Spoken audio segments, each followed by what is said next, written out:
You're watching CHCO-TV's gavel-to-gavel coverage of the November 12th, 2024 Special Council meeting for the town of St. Andrews. I'm Vicki Hogarth. In today's meeting, Council will discuss the town's 2025 budget. Now let's join Council at the W.C. O'Neill Arena Complex Council Chambers in St. Andrews. All right, let's call to order the special council meeting. Here we are for the 2025 budget for the town of St. Andrews, Tuesday, November 12th, 2024, 6 p.m. at the W.C. O'Neill Arena Complex Chambers. This is also being, thanks to our friends at CHCO, aired through Zoom and Facebook. If anyone has any questions related specifically to tonight's agenda, please do so by emailing pnopper@townofstandrews. But of course, any feedback or any questions you have at any time, you can send an email as well. Let's get right into the recording of attendance. All members of council are here in person. Thank you very much, council. And I do want to recognize that we're on the unceded traditional territory of the Beskotomogati people. If you're looking for an approval of the agenda, could I have a motion to approve the agenda? We've got Councillor Heenan, seconded by, I think Councillor Blanchard won that one, and Councillor Hurl admitted it. Any discussion or changes that it is just the budget item for this evening? Okay, all in favor of approving the agenda, please signify by saying aye. Conflict of interest, if anything pops up tonight, just let me know at that time. I don't think there's anything overall because it's just the one item. At this point, there's no presentation, so let's just get right into the bulk of the meeting. This is the introduction, consideration, and passing of bylaws section of the agenda. And it is a discussion on the town of St. Andrews 2025 budget, FA 241125. And Mr. Spear has a staff report, so I'll hand it over to him. Thank you, Your Worship and Council. And I'm going to be jumping around a little bit. I didn't have time today to put together a full presentation for you, but I'm just going to hit some of the highlights of the reports that were submitted to you. So as we know, the assessments came in a couple of weeks ago, and for Bayside and Shamcook, they grew. The assessment base grew by $25,500,000 for a total assessment of $234 million. Well, St. Andrews grew close to $41 million for $492,300,000 in assessment for total assessments of the whole entity of $726,654. I made a note, Your Worship, about all the changes I made between these. Should I go through them for the public's purpose, or is it okay to skip through them? Well, the changes before were made in a public meeting, right? Correct. So unless council wants to highlight them, it would just be repeating something that was already in a public meeting that people can watch on YouTube right now. So. Okay. Thank you, Your Worship. So council, currently, the current budget is to have total revenues of about $8,029,000 with offsetting revenues of the same for a zero balance. One of the earlier assumptions we made that I carried through is that the assessment, total value of the assessment, so the taxes, property taxes, would only grow by 3% in our budget. And then as the assessments came in, we would keep that at 3% and adjust the mill rates accordingly. Once the calculations were done, and I'll skip to page 7, if you want to follow along, is that at the bottom of page 7, I show the $726,654,000 of total assessment. So a question that was asked at a previous meeting was about how other entities are allocating cost among the various taxable subunits. The 4 or 5, my apologies, that's my phone. The 4 or 5 that responded to me are allocating it the same way we are on a per subunit basis. So taking shared costs, we'll call it, and just spreading it out based on the assessment value of each. But some of them are being a little less progressive about raising the rates because there's such a big mill rate difference between that they're holding it 4 or 5 cents, but the town of St. Andrews has also been at that level, that we've been keeping 3 to 5 cents in the first 2 budgets as approved by council. So if you switch to page 8, if you look at, so this all balances with our current budget. So the local costs, and the local costs really are saying to the St. Andrews tax zone right now, primarily because all the other costs that were previously attributed to Bayside and Shamcook are now joint contracts like garbage, policing, RSC, such stuff like that. So most of these are a reflection of the amalgamation and the rules imposed by DELG. So one was that transportation, or public works as it's better known, would be on its own. So we took that off the total budget. Our debt cost previous to amalgamation, and then the water cost, which is between the fire department and the utility.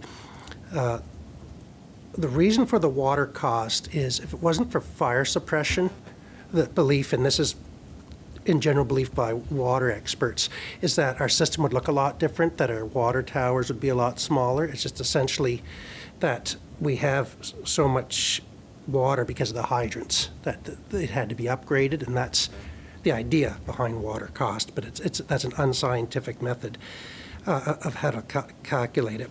So I went with what we have in the budget right now, about $118,000.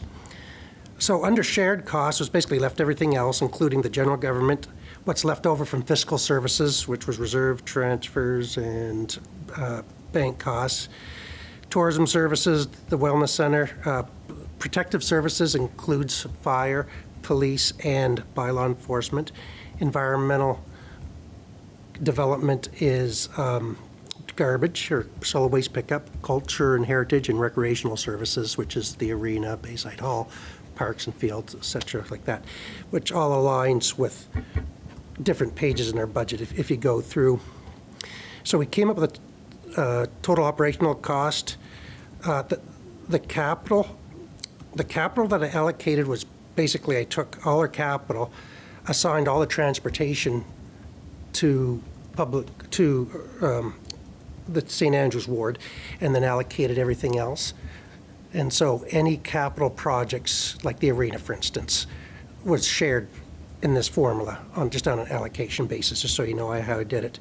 The equalization grant and then other miscellaneous revenues were deducted. So the warrant required is about $6.5 million as calculated, and that is based on the 3% again, the 3% that was the original before we knew the assessment. So the mill rate, if you did it by the provincial formula, should have been 60 cents using that formula for Bayside and Shamcook, then $1.02 for St. Andrews, but that's probably overly aggressive again. And so working with staff, we kind of came up with what we thought would be an appropriate. Everyone shows a bit of a decrease. So the proposed mill rate I'm having, but this is more of an art than a science, is just me putting forward what I think is fair, is the proposed mill rate for St. Andrews of $1.05, and for the Bayside and Shamcook tax zones, 54 cents. If you add in the DTI charge of 41.15 cents, the combined rate for Bayside and Shamcook is 95.27, which is 4 cents below last year's rate.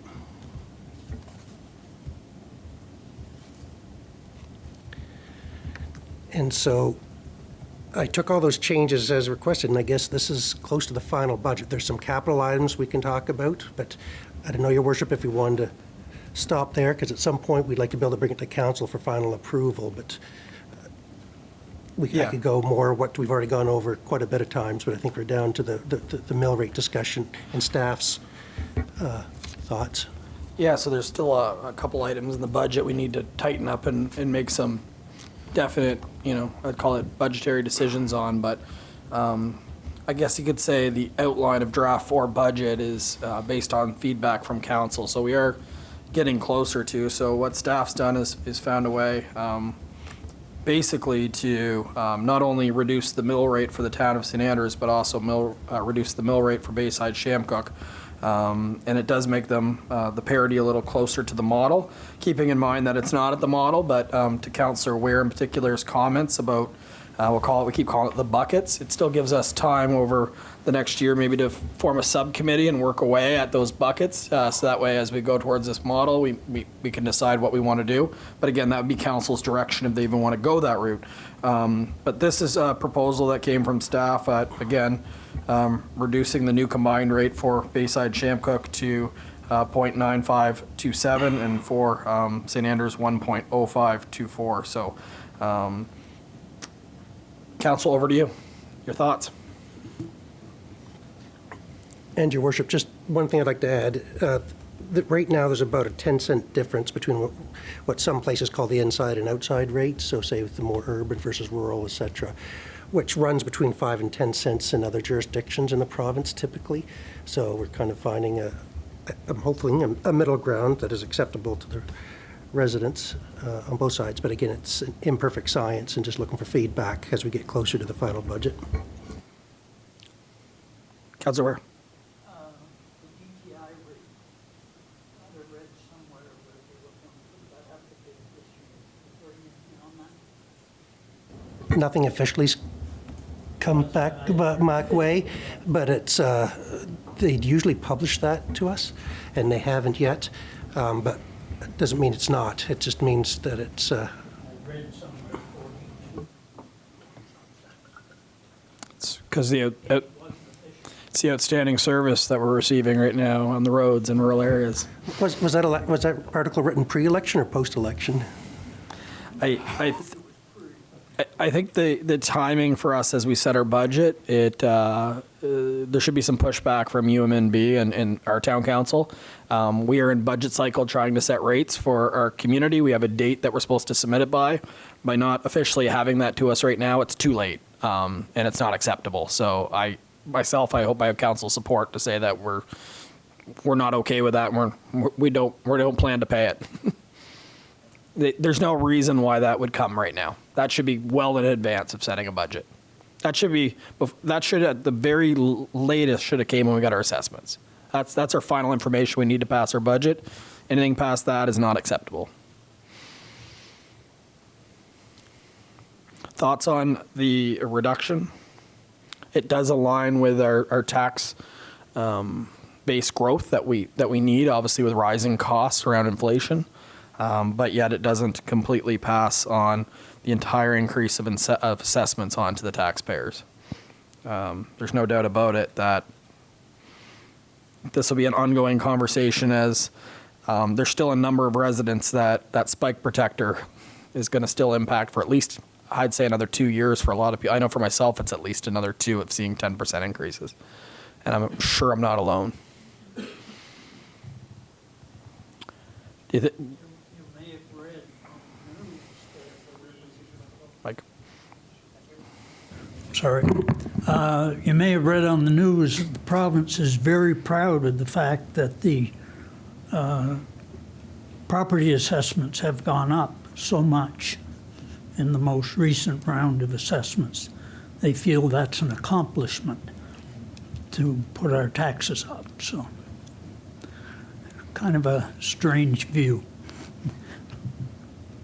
Yeah, if you had tax assessments decreasing in the province, to see that would be a positive indicator. But at the growth that we've seen across New Brunswick, it's not helping, and it's not helping the people that choose to live in New Brunswick and stay in their home. They're the ones that are feeling it the most, that don't have any intention on selling, right? So it's definitely tough.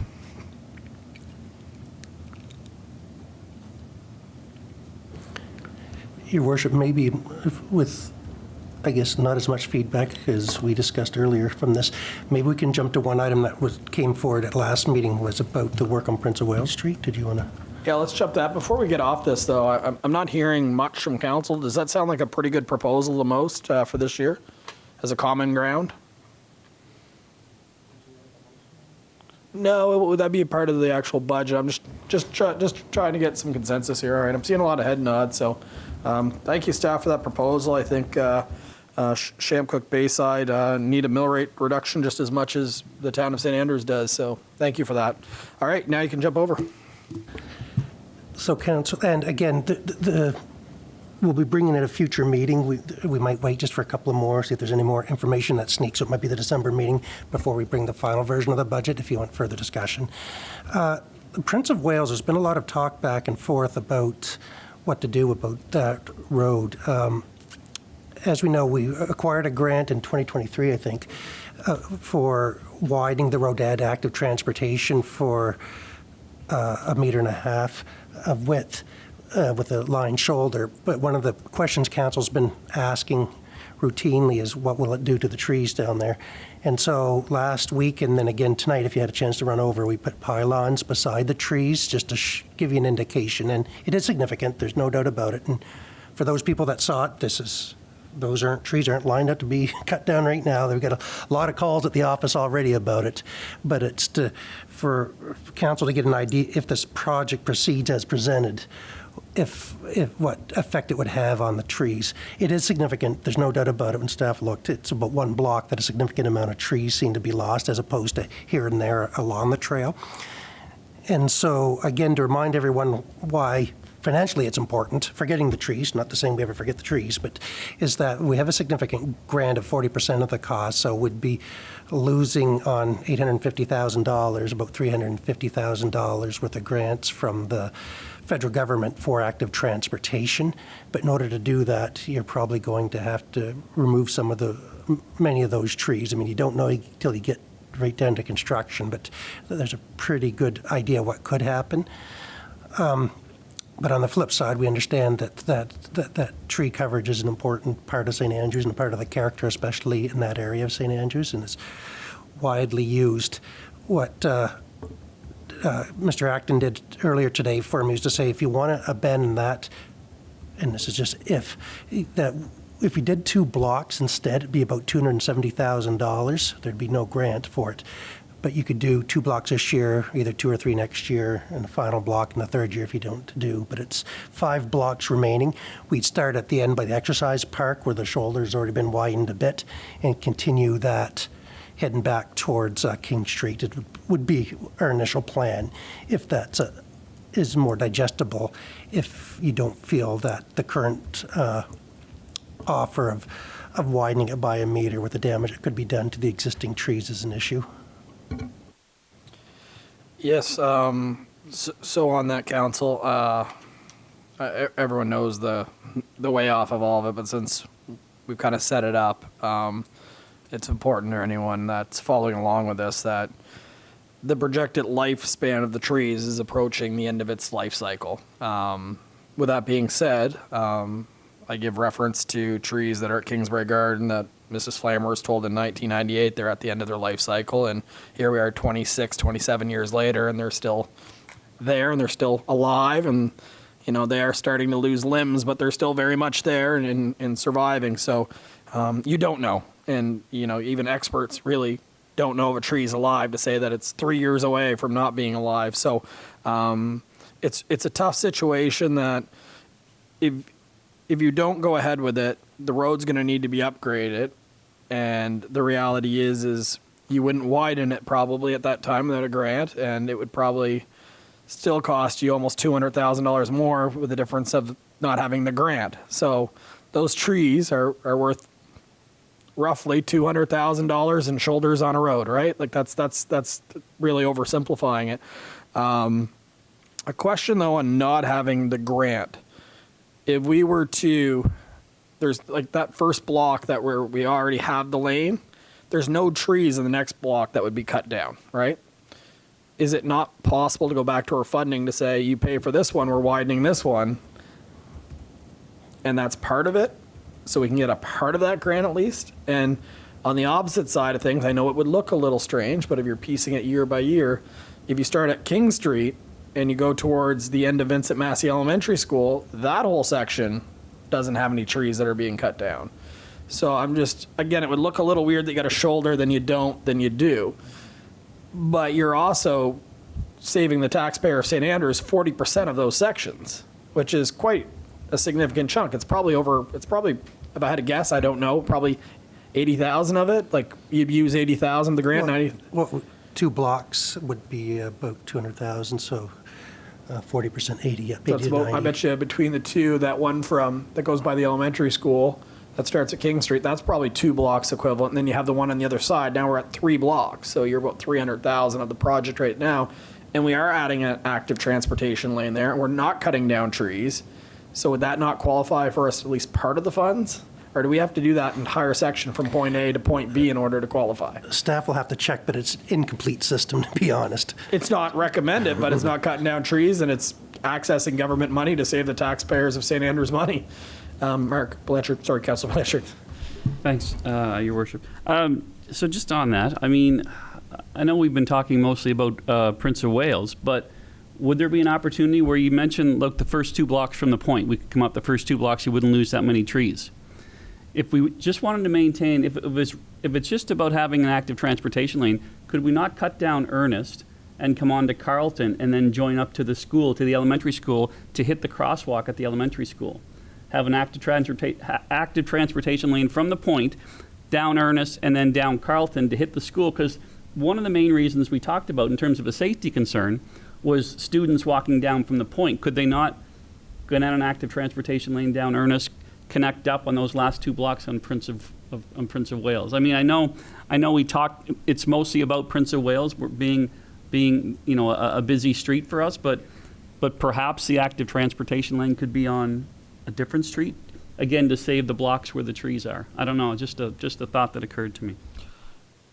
And I got one more question, and then I'll pass to Councillor Gubishal. Is it possible to go back to our funding partners and say, we'll do the project, sign a contract saying that as these trees go, we will finish the shoulders on the part that is? I know it's an if, but they're all legitimate questions, that we sign an agreement that says as these trees approach the end of their life cycle, the town is obligated to continue on their own dollar to finish this project. I'm just wondering different ways to maybe get there.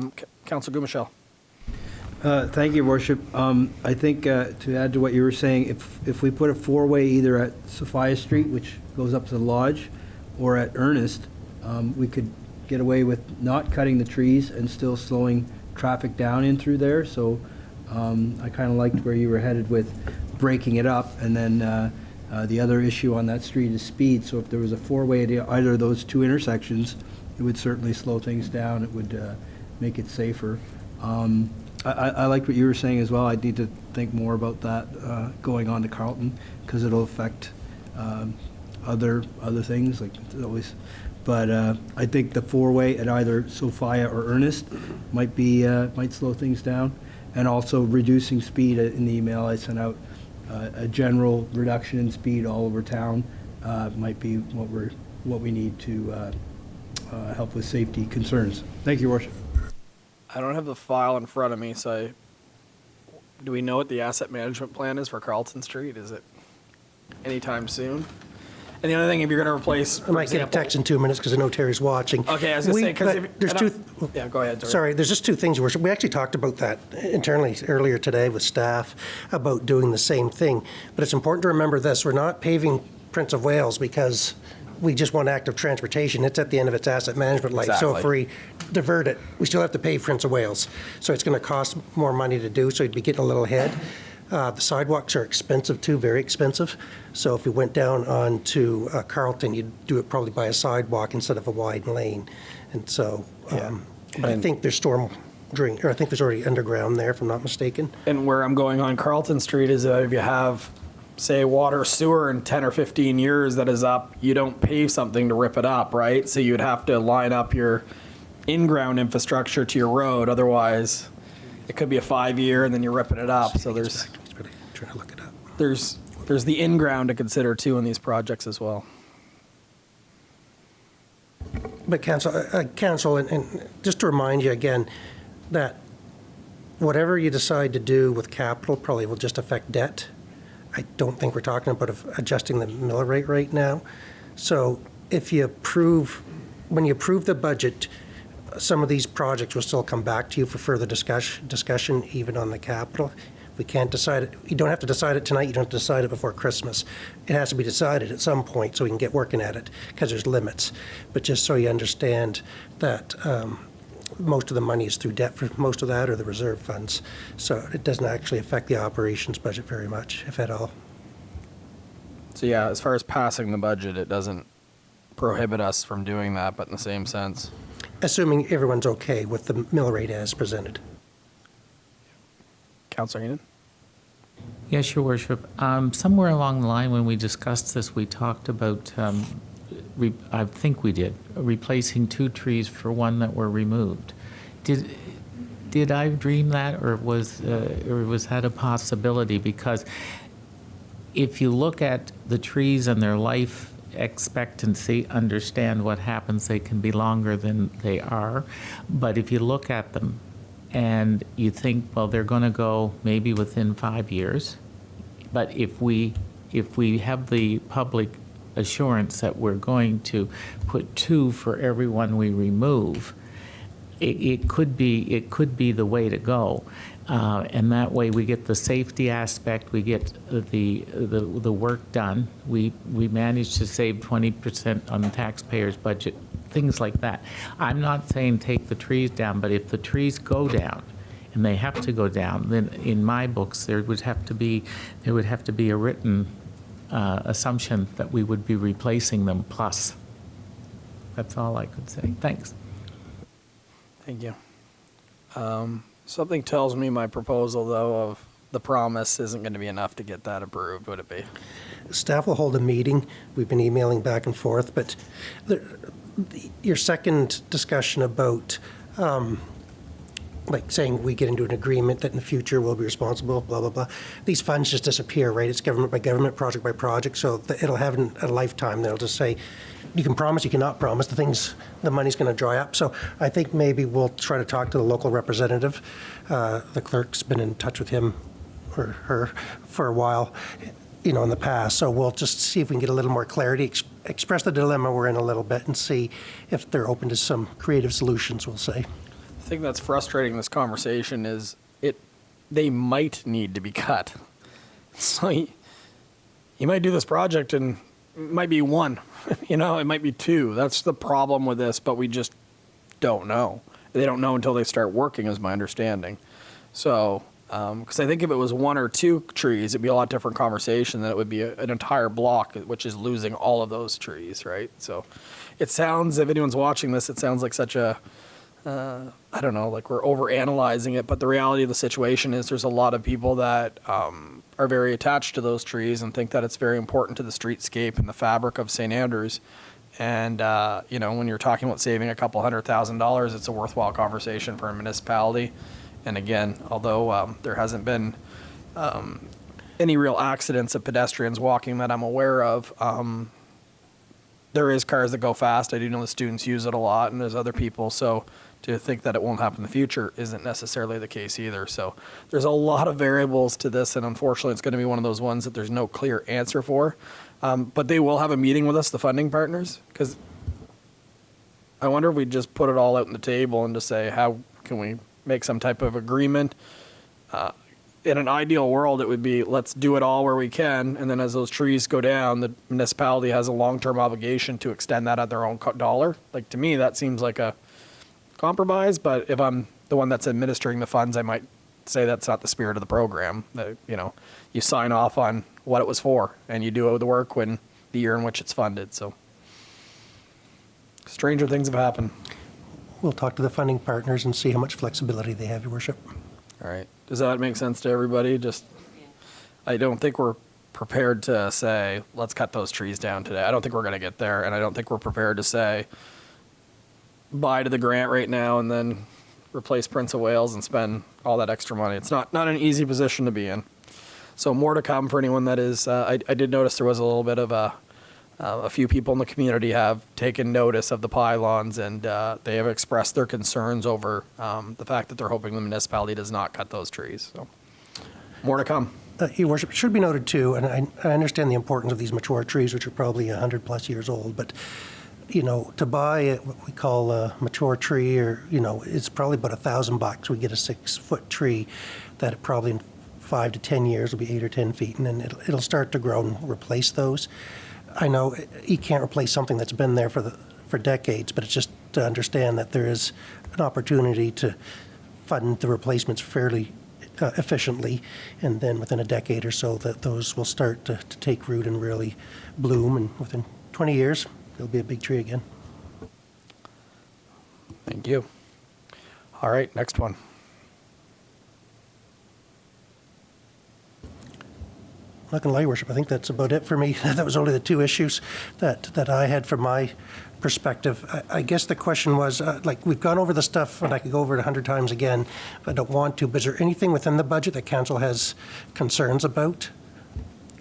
Just a quick question. Where do we net out at? I was just thinking this afternoon about bylaw enforcement. So we had a kind of a conversation on what we thought was the level of bylaw, and I don't know if we circled back to that one. Maybe I could be mistaken, but originally we were looking for a strategy on that one, and was it So- status quo, or was it? We haven't met with staff, or with the counselors involved, as there was a medical issue with one of them, but we'll get back to that. We kind Okay. of forgot about it, to be honest. I'll blame him, then blame us for forgetting about it after I'm he younger, returned to Mr. duty. Spear, so I probably just thought of it quicker, Yeah, that's all. but within the budget, sorry, though, I think there's $15,000 that we set aside for more enforcement over the summer, if that's the way.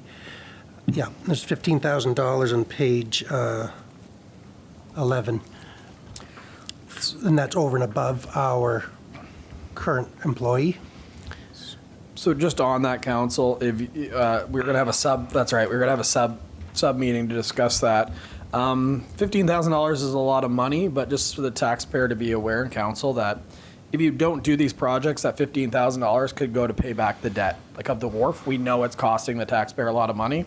If you don't spend the $15,000, doesn't necessarily mean it has to even go into reserves. You can pay back debt, which isn't a bad thing either, right? So if there's a couple of these conversations, and again, 15,000 is a lot, but on a budget like this, it's a small percentage of it. That money would go to help keep the debt ratio down for the town of St. Andrews, or at least pay back the debt ratio quicker.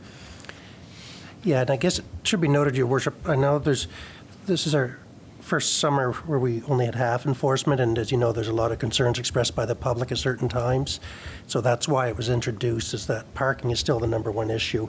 And you almost need 7 days a week coverage for the type of issues we have. With a half a position, that's impossible.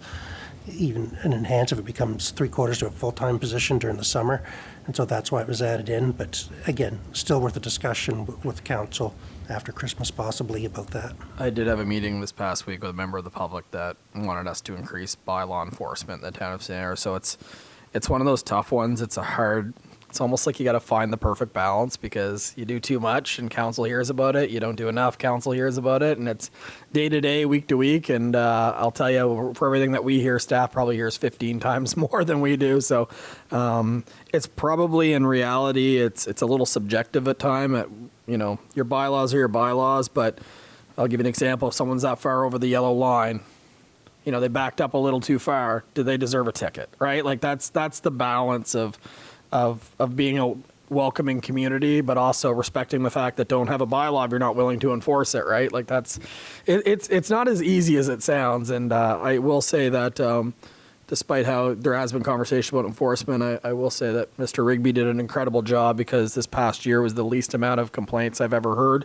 about bylaw enforcement, one way of that argument or the other, in my 9 years almost on council. So it's not an easy job, and I know he was the lead person, and he did a pretty good job with it by focusing. Council's main direction was, yes, if someone is blocking someone's driveway, that's pretty disrespectful, but it's been more of a education first, and then if you have a repeat offender who is, let's be honest, just being ignorant, that's a different conversation. And again, I think he's done a pretty good job of educating people on the bylaws of the town of St. Andrews. So I wanted to put that in. So is everyone good with that as a placeholder then until that meeting happens? I'm fine with it, because, again, with the amount of debt that we've incurred, to prepay $15,000 isn't necessarily a bad thing. Okay, sounds good, Mr. Spear. Councillor Weir. Yes, if we could have a look at page 6, I guess, it's called the Economic Development, Revenue, and then Expenses. But I don't know whether it's really economic development. The expenses have gone from 156.5, 208.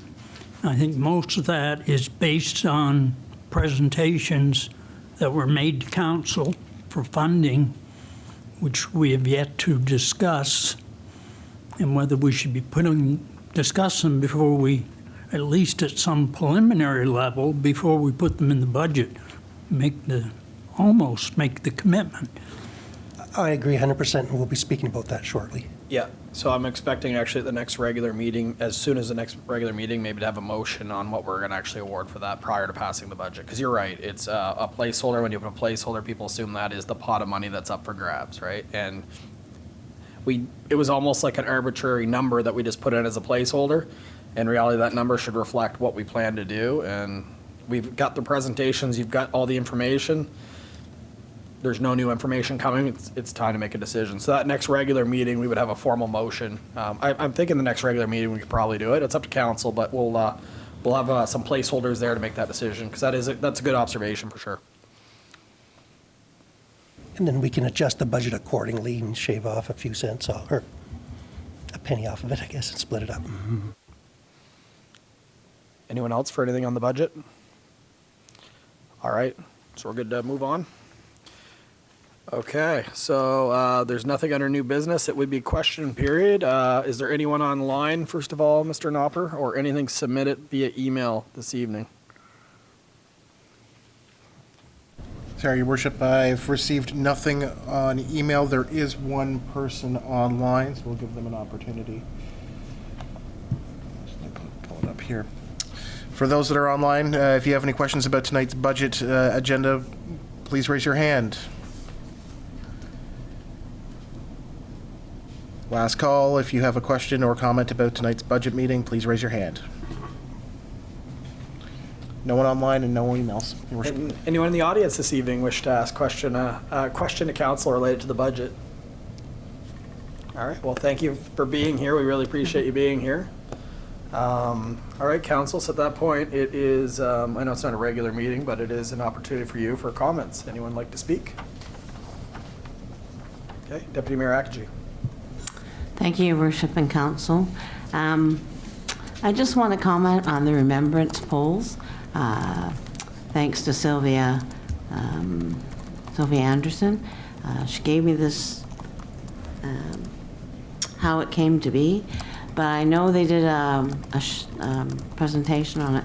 But I'd just like to bring it forth to the people who don't know, because there were a lot of new people at the Remembrance Day ceremony, some who have come back to the town after years of being away. So, and they asked, how do I got one of the banners for, my father, my whatever. So I will state that you can get those through the Legion, Inez Thomas Cooley and Sue Coombs, by calling them, and I think that information is on the Legion's information, or it's on our webpage, I think. But this one is about the remembrance polls. Brenda Waywood was the lady who traveled a lot, and from her visit to Europe about 5 years ago, she noticed these poppies on the poles. So she brought it back, and upon her return, she got with her friends, and together to make poppies, knitted or crocheted. And they decided to decorate the poles downtown, mostly by the post office and the Bank of Nova Scotia. They were the first ones. Today, there are 16 poles decorated downtown. One of them heard that the veterans never saw them because they drove in on Montague Street or Parr Street and went to the All Saints Anglican Church, where the ceremonies were now held because of the age of the veterans. It wasn't held downtown in the cold and the rain. As they drove into town, they didn't see these. So the ladies plus one man put them up all over the poles before November the 11th. The three ladies decided to decorate the poles by the All Saints Anglican Church, so the veterans and their families would see them. The only man who, to my knowledge, to do them, to make poppies, is retired RCMP officer David Lord, who knit poppies for the very first time for the poles.